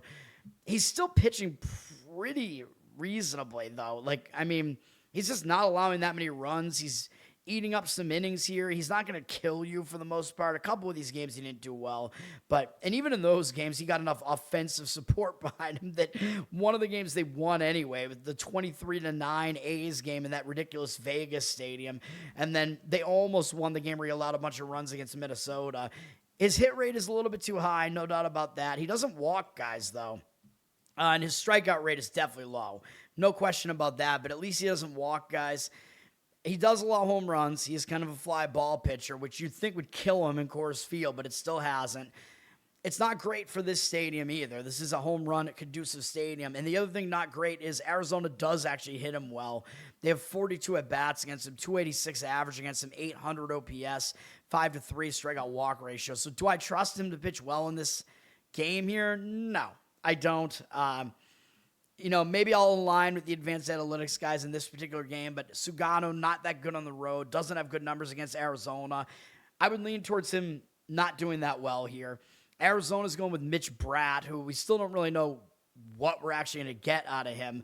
He's a young lefty, although I wasn't really impressed by looking at his minor league numbers. Whatever. I think Cole Drake's might have been worse, though. I get them confused, these 2 young guys that Arizona has here. Bratt might be the better of the 2. He's got a 3.9 ERA here, but his whip is really not good, 1.52. So that indicates his ERA should be way higher than it is. He's been good at home, though. 1.54 home ERA, so that's not bad. He was lights out last time out against San Diego. Really good start from him there. 7 innings shutout with 1 hit allowed, 9 strikeouts, 3 walks, so he's a little wild there. The wildness is a concern for sure. Like, that's the main reason why his whip is so high, is his walk rate is really high, but he shredded San Diego in his last start. Maybe he's actually not a bad pitcher, man. I don't know, but San Diego, not the greatest of offenses, obviously. Brad, overall, his hit rate's not too bad. It's below 1 per inning. His walk rate is clearly too high, like I said. And his strikeout rate really isn't that good, so I don't know. I mean, there's not a ton that I really like about him. Maybe he'll do well here because Colorado hasn't seen him before, so Bratt might have the upper hand there just because he has unfamiliarity. This game, to me, it reads like an over game to me, though. I mean, I'm not sure that Bratt is really that good. Sugano might struggle here on the road. Both bullpens I would probably fade here. So, yeah, I think maybe the over makes the most sense in this one. Where are we looking here? It looks like the money agrees with me. The total is at 9.5 now, so it's off of that key number of 9 where it opens. So, unfortunately, you're not getting the best number now. You're going to have to lay the hook on the 9.5, but that does indicate some real money probably came in on the over to hit it up, to give it the hook on that key number there. And you can see the money here looks like that's the case. 59% of tickets on the under, 81% of the cash on the over. So, yeah, I think the over probably is the best way to play that. Public is on Arizona, 92% of tickets, 79% of the cash. They're at minus 180 or so here.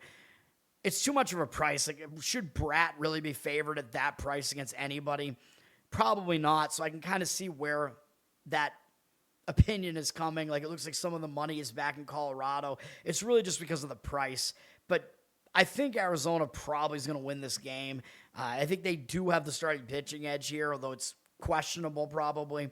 And they probably have the better bullpen here. But Colorado does have the better offense. Yeah, anyway, I think over is probably the better way to play that and not really try to figure out the side. Milwaukee at San Diego. I looked at this and my first reaction was, Milwaukee has the better pitcher here. Harrison against Buehler, like, are you serious? I started digging into it, though, and I don't really like it that much. Both bullpens are pretty good. And it was actually San Diego that used the better relievers yesterday, although this fucking site is not loading again. So that's awesome. Milwaukee only used 1 guy out of the bullpen yesterday, so they might have a bullpen advantage in this one. San Diego used 3, including Mason Miller, to save the game yesterday because, as I said, we got the under right in the game yesterday, and San Diego held off Milwaukee and won the game yesterday. Both bullpens are good. San Diego 7th, Milwaukee 9th. Milwaukee has a better ERA and more rest here, though, so they might have a slight bullpen advantage here, but I wouldn't hate still backing either bullpen here, though. It depends on what you're trying to do, you know. Milwaukee's number 6 in offense, tied with Houston. San Diego is definitely worse than that. They're 24th, so Milwaukee does have an offensive edge here. Milwaukee also has, I think, the better overall pitcher here, Kyle Harrison. He's had an awesome season. Of course, after the Red Sox didn't hang on to him and got rid of him. 2.84 ERA, 1.04 whip, really good stuff there. Not as good on the road, though. 4.91 road ERA, so he might be fadeable on the road. He was injured for about a month, and he came back and had a ton of strikeouts against Pittsburgh, which is pretty impressive because Pittsburgh's a pretty good offense. They didn't let Harrison go that many pitches in the game, but he had 10 strikeouts in 5 innings and 1 hit shutout them with 1 walk. So, yeah, Harrison looks like there were no effects lingering from whatever the injury was because he looked good in that game. He's got a low hit rate, low walk rate, high strikeout rate. All these numbers are good. Like, borderline elite looking, honestly. However, what's not elite is his numbers against San Diego, believe it or not, are actually bad. They're one of the teams that's going to be the most familiar with Harrison because he was on the Giants for most of his career. However, what I will say is that he wasn't that good when he was on the Giants. He's all of a sudden really good now at the age of 24, so I don't know if you should really put that much weight into these numbers, but it hasn't been good, and they are familiar with him, which might give them a little bit of an edge. 52 at-bats here, 288 average, 873 OPS, 11-2 strikeout walk ratio, good ratio for him, but the rest of these numbers are not that good, so he has struggled against San Diego. Walker Buehler is pitching for San Diego, though, and he's not good. I don't think he's ever going to return to what he was before his Tommy John surgery or whatever. He's got a 5.07 ERA, 1.46 whip. He is a little bit better here in this stadium. It's a pitcher-friendly park in San Diego, 4.71 home ERA. Still not great. He's been pretty mediocre, really. He's not allowing that many runs recently, but he's not going deep into these outings, so that kind of makes it look better than it really is. He's not doing that well. He's got kind of a high hit rate here. His walk rate is definitely too high. His strikeout rate's not really that good. Not a whole lot to like here with Buehler. His numbers against Milwaukee are also not good. In 18 at-bats, 333 average, 1232 OPS, 4-4 strikeout walk ratio. So I still think there is something to be said here about looking towards the Milwaukee side here. The money's not agreeing with it, and they dropped from minus 144 down to minus 130 or so. Some real money is fading Milwaukee here. 83% of tickets, 71% of the cash on them. I still think they have the starting pitching edge here, and debatably maybe the bullpen edge here. So I think I kind of lean Milwaukee in this one, or maybe in the first 5 only if you want to just isolate Harrison over Buehler. They might have a big enough edge there, but you saw Harrison's matchup numbers are not really that good, so I actually think the over might hit in this game, even though it's a low total at 7.5. So the odds makers are kind of signaling it's going to be an under type of game. 64% of tickets, 95% of the cash on the under. So the money's also playing the under, but neither pitcher has good matchup numbers, man. So I could see that being enough to get this thing over that total. You know what I mean? Even though usually I do not want to play over a low total, but in this game I do slightly lean towards an over, and I lean towards Milwaukee, but the money's disagreeing with both of those. So yeah, that game is a stay away from me. But my initial reaction was just Harrison's better than Buehler, obviously. So, Milwaukee, but it's not going to be a play for me or anything. And if you're going to play them in the first 5, you're probably going to have to lay a run line on it, lay a half run, because the price is going to go up if you want to lay Milwaukee in the first 5. All right, Tampa Bay at the A's. I don't even know what to say. I said over in yesterday's game, I'm pretty sure, and that is what happened. It was a high-scoring win for Tampa Bay yesterday, 10-6. The A's were in a return home spot, too, so I was also correct. I said I leaned to Tampa Bay as well. I was correct about that, too. Tampa Bay used 3 relief pitchers. I was right about everything yesterday, man, so I'm going to be wrong about everything today. It's the law of averages. Tampa Bay used 3 relief pitchers yesterday. Wait, we're not talking about Colorado. No, the A's. I'm like, wait, which team with a really home run conducive park are we talking about here? Yeah, the A's. The A's used 3 relief pitchers. The A's are a horrible bullpen. Tampa Bay is ranked 2nd, although I don't think they're quite that good, but they're a decent bullpen. The A's are 29th, so they're awful. So there's obviously a big bullpen edge for Tampa here. Tampa's 8th offensively, tied with Atlanta, better than the A's, or 17th.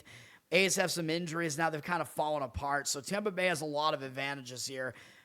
They might have the better starting pitcher here as well, Nick Martinez, but he's kind of an old guy, and he's a guy that the advanced analytics guys don't like him because he doesn't strike guys out, but he also doesn't put guys on base. He's got a 2.65 ERA, 1.1 whip. And I agree with the advanced analytics guys that he's not as good as those numbers would tell you, but I don't think he's as bad as those guys think either. He's been good on the road, 1.85 road ERA, so he's good on the road, and he just pitched in Coors Field and shut the Rockies out for 5 2/3. So he pitched well in a home run conducive stadium, so that's a good indicator they can pitch well here in the A's stadium as well. He could. He is an extreme fly ball pitcher, though. So his home run rate isn't great, but it's not horrible. So I don't know, man. I mean, it doesn't look like he's a great style of pitcher for a home run stadium like this. Like, you don't really want to be a fly ball pitcher, and he is one. But then again, he pitched well in Coors Field last time out, so I don't know how we can figure that out. He's got a reasonably low hit rate here. He really doesn't walk anybody, so he doesn't really put many guys on base, but he doesn't strike anybody out either. However, his walk rate is so low that his strikeout walk ratio is actually still pretty good. So I kind of go against the advanced analytics guys there, where I'm saying, well, based on the amount of guys he puts on base and walks, his strikeout rate is still actually decent. But yes, I agree that he's not as good as people think he is based on his numbers. However, against the A's, they only have 1 hit against him in 19 at-bats. Only Geloff has a single against him, and that's it. 0.53 average, 234 OPS, 6-3 strikeout walk ratio. So he draws a decent matchup here, at least, in that he's facing an offense that hasn't done well against them. I think Martinez might actually pitch okay here. Mason Barnett is pitching for the A's. He's a converted reliever. He's still young. His numbers are not great. 5.56 ERA, 1.38 whip. He's a little bit better at home, believe it or not. 5.09 home ERA. So he's, for some reason, better in this stadium. Struggled last time out on the road at Cincinnati. He was decent in his last home start, which was against the Red Sox. Red Sox still escaped with a win in that one. Barnett hasn't really been going deep into these outings, though, so he's mostly been working out of the bullpen. So that's something you do have to worry about with him. His hit rate is not too bad. His walk rate is definitely bad, though. He walks too many guys. His strikeout rate is pretty good, though. He actually does have decent strikeout stuff, it looks like. So his problem is the command, and you got to worry about him not going deep, right? Because the A's bullpen is so bad. You want them out of the equation as long as possible, and Barnett might not do that for you. For Tampa Bay, only Hicks has ever faced him before. The guy that Tampa just picked up at the trade deadline from, where did they get him from? Miami? No, Baltimore? I don't know. Miami probably didn't sell at the trade. I don't know. I forget. Whatever. Maybe I can look just because I want to answer my own question. Hicks. Yeah, it was Miami. That's what I thought. So Miami did actually trade him away at the trade deadline. He's 0 for 1 with a walk against Barnett. So whatever. Not a whole lot to really read into there. What do we do with this game? I honestly don't know, man. I mean, it seems like Tampa does have a lot of advantages in this game, but you have to lay a huge price for them. Minus 170 almost here. 90% of tickets, 92% of the cash on them. They look like a very public side, but it looks like there isn't a whole lot of money coming in against them here at the very least. You could lay a run line with Tampa maybe, and I think maybe they'll be able to win again. However, the A's are technically in one of those bounce back spots where they return home from a road trip. So I think they were kind of in a negative spot yesterday, plus possible letdown off of beating the Red Sox. So it was kind of a bad spot for them. And now that they're settled back in at home, maybe they'll actually do better here. A lot of times that is a bounce back spot. So the situation kind of favors the A's, but there's really not a lot to dig into here. Like, I don't think the A's have the edge at any point in this matchup. Like, I think Tampa has the better starter, the better bullpen, and the better hitting. So how do you really play the A's here? Like, you'd be basing it entirely off of price, and I don't think that's really enough. Although, yeah, the price is high on Tampa, so I'm not going to come in and play Tampa. Although I think if I had to make a play in this game, I think that is probably what I would do. If you forced me to, I probably would make like a -1 run line with Tampa, but I don't want to do it. And that's the beauty of not having to bet every game out there. And in fact, I'm going to give out plays on very few games in general. San Francisco against the Astros. Houston won yesterday 6-3. San Francisco's not a good team, man. And looking at this looks like a huge pitching mismatch in favor of Houston here. So I like Houston in this game, but the problem is this is the game where you have to lay -200 on it. I don't think you could do it, man. The price is just way too much, but I think Houston has a pretty big advantage in this game. Really throughout this game. Houston's bullpen is actually not that bad at this point. They used 2 guys yesterday. They did, I think, use their closer, though, Hader. San Francisco used 5 guys out of the bullpen, though. Houston's bullpen is not bad at this point. They're 10th, not too bad.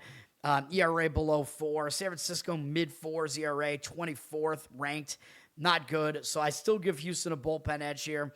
Houston's got the better offense as well. They're ranked 6th, tied with Milwaukee.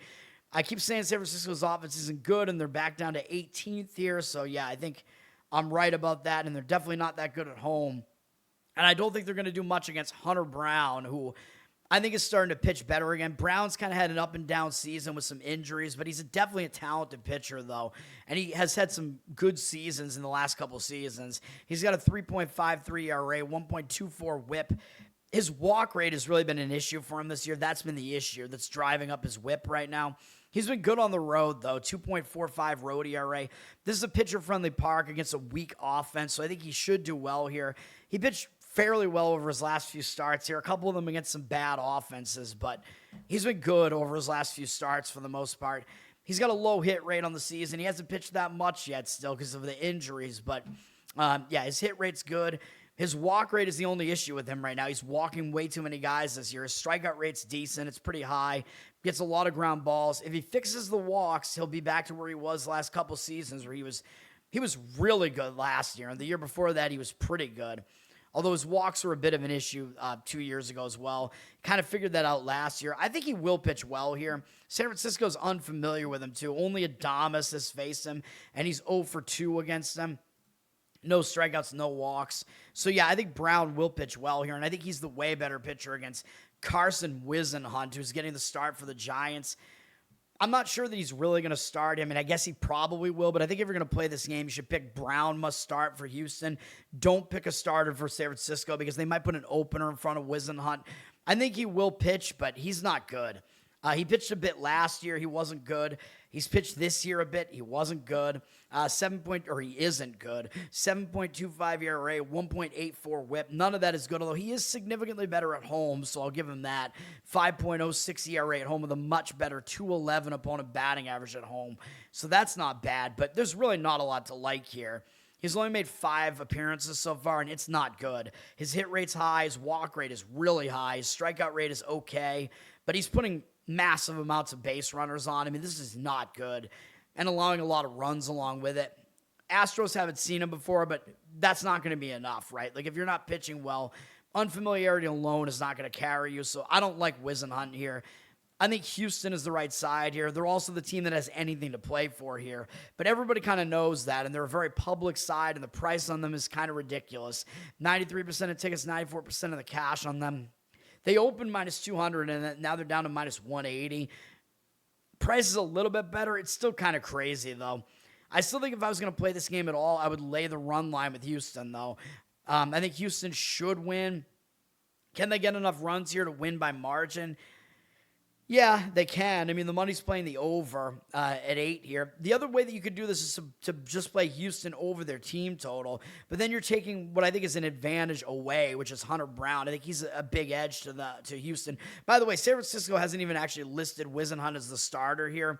I think it is going to be either him starting or he's going to come in after an opener, but you can't even pick a San Francisco starter right now, and I'm fine with that. Like, I think if you're going to play this game, I would still play Houston and make some sort of run line or just lay the minus 1.5 or something and hope that it hits. But am I actually going to do it? No. I don't really like laying these huge road favorite prices unless there's a really, really good reason to do so. I've probably done it before this season, but this is not one of those cases. And maybe I'm evolving a little bit more here. Kansas City at the Dodgers is the last game up. The Dodgers were able to get the win yesterday, but only 6-5. But still, they won. Kansas City, not a good team. Interesting pitching matchup here where it looks like this could be an under based on the starting pitching matchup, but I started digging into the numbers and I actually completely flipped around and I actually kind of like the over in this game. Kansas City's bullpen is bad, so that's one thing that if you want to play the over, you get that going for you. They used 3 guys yesterday. The Dodgers used 4, and I don't really like the Dodgers bullpen that much either at this point. They're ranked 11th. Their ERA is above 4. I'm not a huge fan of that. Kansas City's way worse, though. They're ranked dead last. They're 30th. They're not as bad as the A's. Their ERA is better than them, but they're still a really bad bullpen. They're the second worst. Dodgers are number 1 offensively, tied with the Nats, so that helps if you're going to play the over here. Kansas City, not great offensively. They're 20th, tied with Arizona. But they might be able to get something going here, maybe, although they're facing a pitcher who's good. It's just the matchup numbers kind of point towards an over here. Michael Wacha is pitching for Kansas City, and like I said, when I initially looked at this, I was thinking we had 2 good starting pitchers here, and I do think we do. It's just they don't have good matchup numbers here. Wacha's been good for basically his entire career, but yeah, he's got a 3.44 ERA here, 1.15 WHIP. He's not as good on the road, though, 3.87 road ERA, so he's a bit more beatable on the road. Walked too many guys in his last outing against the Twins, but he has been good recently. His last 5 starts or so have all been pretty good. His hit rate is low on the season. His walk rate is okay. He doesn't really walk many guys. Doesn't strike guys out either, really, though. So maybe the advanced analytics guys don't like him either. But I haven't really heard them complaining about him much. It's probably because he has a long career of success. However, he has not had success against the Dodgers in 68 at-bats. He's got some ugly numbers here. 382 average, allowed 1,064 OPS, 14-10 strikeout walk ratio, so none of that is good. So this is not the greatest matchup for Wacha. He's worse on the road and does not have good numbers against the Dodgers. I think he might struggle in this one. The Dodgers are bringing back Blake Snell, so just like last year, we're getting to the point where the Dodgers, late in the season, they're like, let's bring our starters back. You know what I mean? These old guys get to rest for the entire season. Snell, Glasnow's not really that old, I don't think. Snell really isn't either at 33, but it feels like he's been around forever.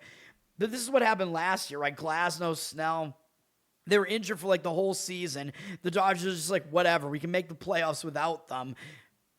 Bring them back, with a month to go or whatever, get them ready again, get them a bunch of starts under their belt again, and then you have these guys in the playoff rotation. It's just completely absurd. Now, Snell hasn't pitched much this year, and I know his numbers look horrible. 12 ERA, 2.67 whip. He only made one start.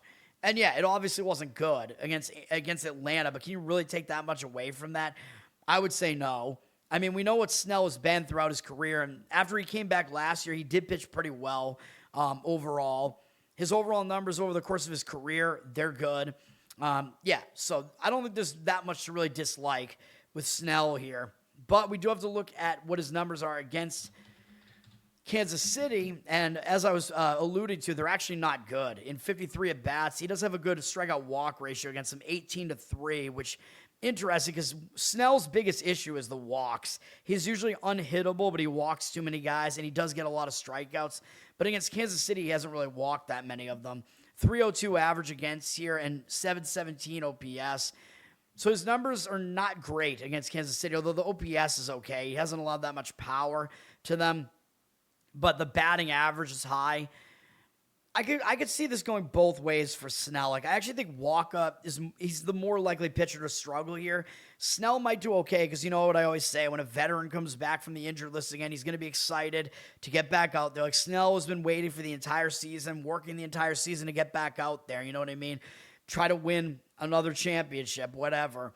So I think Snell will be excited. I think the team will get pumped up. That might give them a spark, you know what I mean? Because they haven't been playing that well. So maybe him coming back will pump the team up a little bit. So I could see that angle, that it might be a motivated angle. But I also think that given what both pitchers have with the matchup numbers here, given that I don't really love the bullpens, I think over makes the most sense in this game. The total's at 8.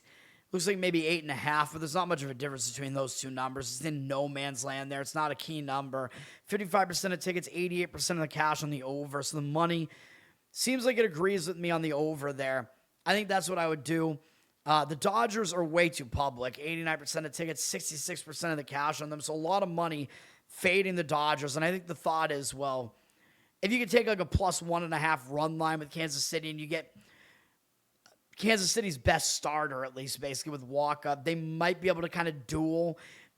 Walker might be able to do it. Kansas City, I was saying, might be able to hang around in this game, but Walker, he might be able to duel in this game as well, maybe. But if you think it's going to be a higher scoring game, it makes it more likely the Dodgers are probably going to be able to get this thing done. You could lay the run line with the Dodgers, I guess. I mean, they do have the better starter here in general, I would say, and the better bullpen and the better hitting. So you could lay the minus 1.5 and hope that it hits. They probably won't bat in the ninth inning, but if they don't bat in the ninth inning, that means they're already going to be winning. But if they're winning by 1, you're going to lose that bet. Yeah, I still think the over might be the better way to play that. All right. WNBA, before I leave here, we do have an ESPN game that's a big one, at least by WNBA standards, with New York and Indiana on ESPN at Indiana, 7:30 p.m. Eastern. There are some conflicting scenarios here in this game, I would say. Indiana just had that game where they struggled kind of against Chicago. Chicago made a big comeback for us. We got the game right here on the show with Chicago covering. I think Indiana was in a bad spot, as I said. That game was sandwiched in between playing Minnesota and Vegas into overtime, and then they had this big game against the Liberty up next. So I think it was a sandwich. I think Indiana's still going to show up for this game. The thing is, the Liberty are going to show up as well because the last time they played was here in Indiana, and Indiana destroyed New York in that game. Huge second half for Indiana, and they won by 20. So that was an embarrassing result for New York. I think New York's going to show up with more motivation and possibly make some adjustments here. So even though I don't think it's a bad spot for Indiana, I think they are going to show up and focus here. It's a home ESPN game from them.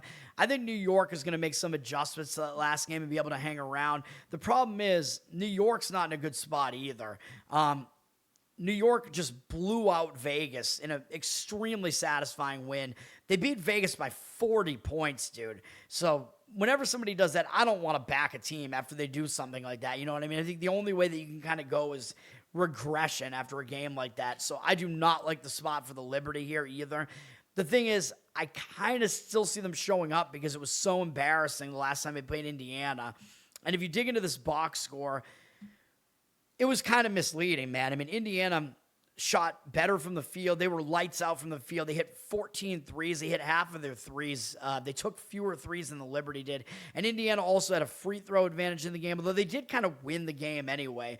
They won the rebound battle. However, the Liberty were winning more than half the game, though. So it was kind of misleading in that respect that Indiana had a huge second half, so they made adjustments there. But New York was winning for more than half of that game, basically. So, I mean, they were. So, yeah, I mean, I don't know what to do with this game, to be honest. The money's coming in on Indiana. 52% of tickets, 90% of the cash on them. They already dropped from 4.5 to 2.5 here. So I don't know if that indicates that maybe there's an injury or something on the Indiana side. Is there? Clark actually might not play. It looks like she's day-to-day. Yeah, game time decision. No, it says she's probable, so she is playing. So I don't know. I don't know what's going on with that line move then.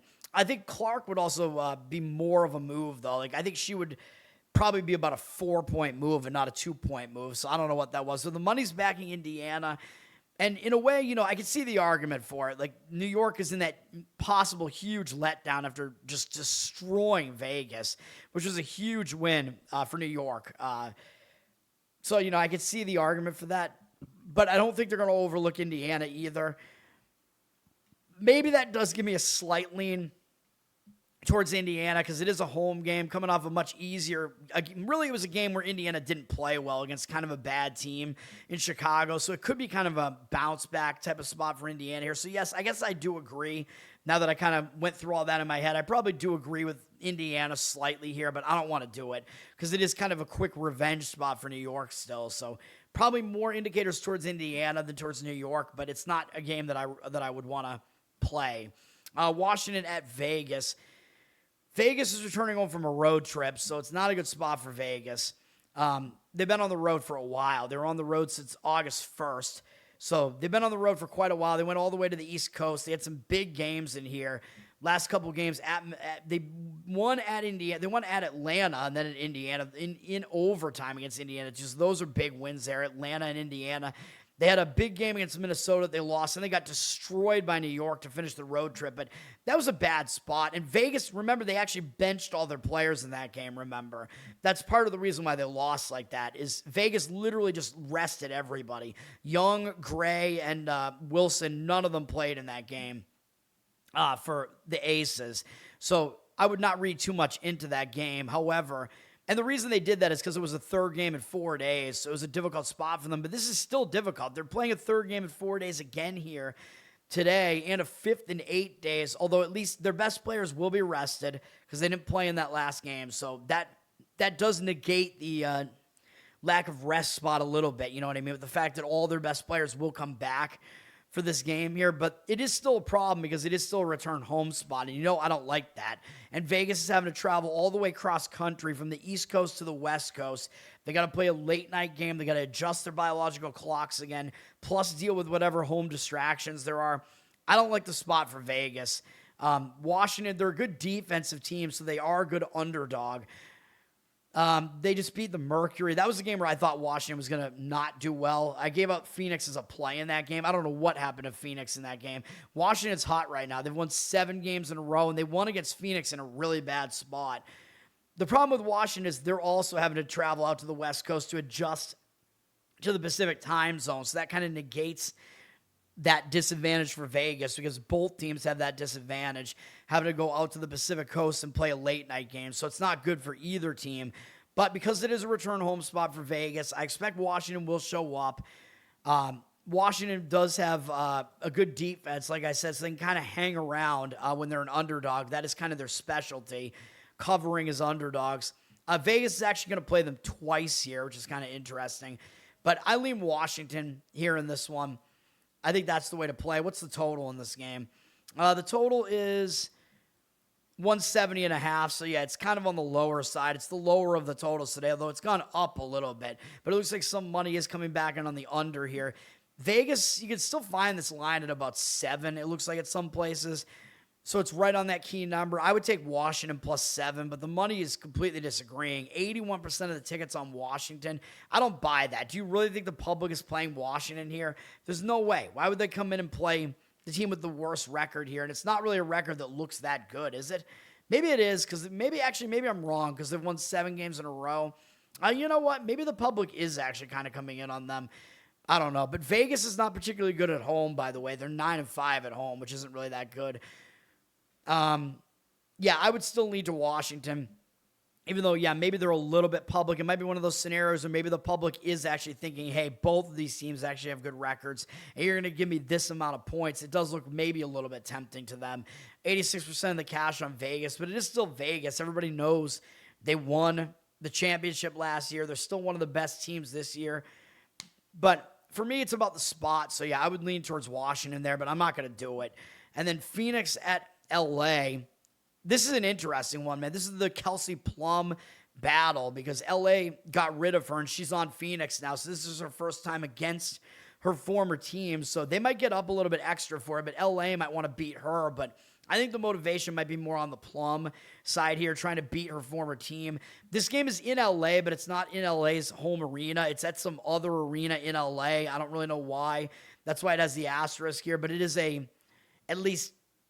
it's a 3/4 home game for LA. Let's just say that. So it's in LA, but it's not in their home arena. Now, LA is coming off a couple of big games here. They won at Minnesota, a huge upset, and they didn't really have a letdown after that. In a return home spot and a letdown spot, they still almost beat Golden State. Like, they played tough against Golden State. They made a comeback in that game, and it was a close game late in that game. So I think off of those 2 huge performances, I think LA's in a bad spot here, and they have New York up next, so it is kind of a sandwich spot for LA here. However, they did lose at home to Phoenix last time they played them on the 22nd. That didn't involve Plum in that game, though. And Phoenix, I do think Phoenix is under the radar. I think they're not as bad as their record looks. I know they were really ugly in that game where he tried to play them last time. That was bad. They lost to Connecticut the game before that. That wasn't good either. Something's going to give here, though. The problem for Phoenix is they're returning home from the road. Well, they're not really. It's not a home game for them. So it's the end of a road trip for them, though. It could be tough playing 5 different games in 5 different cities over the course of 9 days. That's not really that easy to do, so I don't really want to back Phoenix here either. And they're coming in from Washington, so they have to go from Washington all the way to the Pacific Coast. I don't love that, you know. And meanwhile, LA, they're already at home, so LA does have a little bit of a site advantage here, not just because it's in LA, but because the travel is better for them. LA is already in LA right now. Phoenix is having to travel all the way cross country and readjust the Pacific time zone. So that is a big negative for Phoenix. So I kind of lean Phoenix in this game, but I can't do it, man. Plum is actually out. Never mind. So never mind. I think was she out in that last game? Let me see. No, she played.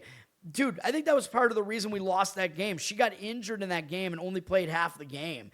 That sucks. I didn't even realize that. That's bullshit, man. She only played 14 minutes in that game against Washington. Maybe if she didn't get knocked out of that game, maybe we definitely would have had a better chance to get that win with Phoenix there. But she got knocked out of the game, so that's some bad luck for us there too. But that does mean, what does that mean though? Injured player theory spot. So this is going to be Phoenix's first game now without her since they got her on the team. So it could be an injured player spot where they're going to play better without their new star player.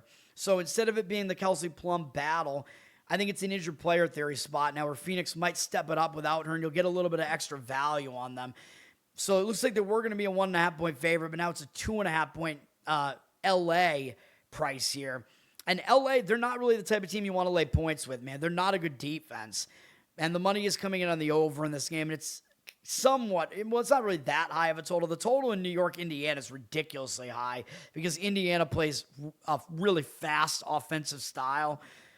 This game, though, I think, if it's going to be higher scoring as well, Phoenix, LA, that is LA's preferred style of game, but their defense is bad. Like, you don't usually want to lay points with them. So, yeah, I like Phoenix in this one, but obviously there are some negatives there that I don't want to deal with. 56% of tickets, 58% of the cash on Phoenix, but I do think it's a sandwich spot for LA, plus it's an injured player spot for Phoenix. So I think there are more reasons to like Phoenix than not, but I don't want to play them traveling cross country here either, and possibly with the kind of lack of rest they have. So I'm not going to do it, but Phoenix plus the points would be my lean in that one. All right, that's going to do it. One play today, man. I think I've isolated, but I think it's the best play. I think we have the better pitching set up here and the better situation. We're going to play Cleveland Indians in baseball on the money line. That's the only play today. Learn to Toad on Twitter. Learn to Toad on Instagram. Like, subscribe to the channel here. And I'll have some football content coming up fairly soon. So, and we've already talked about some of the preseason already.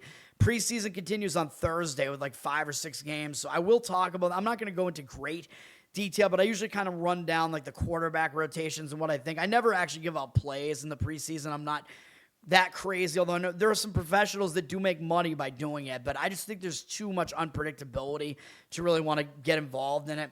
But yes, there's football. We're going to be talking about Hard Knocks must be happening, right? I got to check that. I always watch Hard Knocks, so I got to check that out. That might be happening. I got to see when the first episode is, and maybe it's already aired. It usually airs on Tuesday, actually, so tonight might be the first episode. I don't know who it is or what division, because they've been doing, they do the divisions during the season, I think, but I think the preseason, I think they still follow one team. I don't know. I'll have to see who it is. I have no idea what team it even is, so I'll take a look at that. We'll see. Yeah. I don't know. I'm rambling. But yes, like, subscribe to the channel here. Football content upcoming for sure. Listen on audio, Apple, Spotify, Spreaker. That all helps me out too. Comments here help me out as well. Hype button telling people about the show helps me out as well. We're giving out winners on the show here, man. We had a good day yesterday too. So, and like my leans were awesome yesterday too for the most part. So, like to have days like that. Today is not going to be like that probably, but hopefully we get the win with the one play I gave out. Covered in Uke is my Uke channel on YouTube. You can check that out. Patreon.com/LearnToToad for some extra Uke stuff, mostly the Spotify feed that I have up there with my Uke stuff. Or if you just want to support me, I mean, I appreciate that, obviously. Fund my bad habits. No, because I need to make money somehow to live, man. So maybe it's worth it. If I'm making you money with these picks, why not? Give something back for it. It's a donation. I should sell my picks, man. That's what I should do. This information is all free. Holy shit, baby. And a lot of work for me to do this in the morning. Hell yeah. Loser cast will be back tonight. I got to figure out my loser pick for. I have some options for tonight I'm mulling over. I'm not sure it'll be my greatest pick, but I have a few ideas for tonight, so check that out. That'll be on tonight at 10 p.m. Eastern. New York Giants G-Spot podcast should be back at some point as well. That's going to do it. I appreciate everybody. Let's have a good Tuesday. Titty Tuesday. Peace. Tuesday. If the dark starts talking, hand me the phone. Let somebody answer, let somebody know. You do not have to lose this round.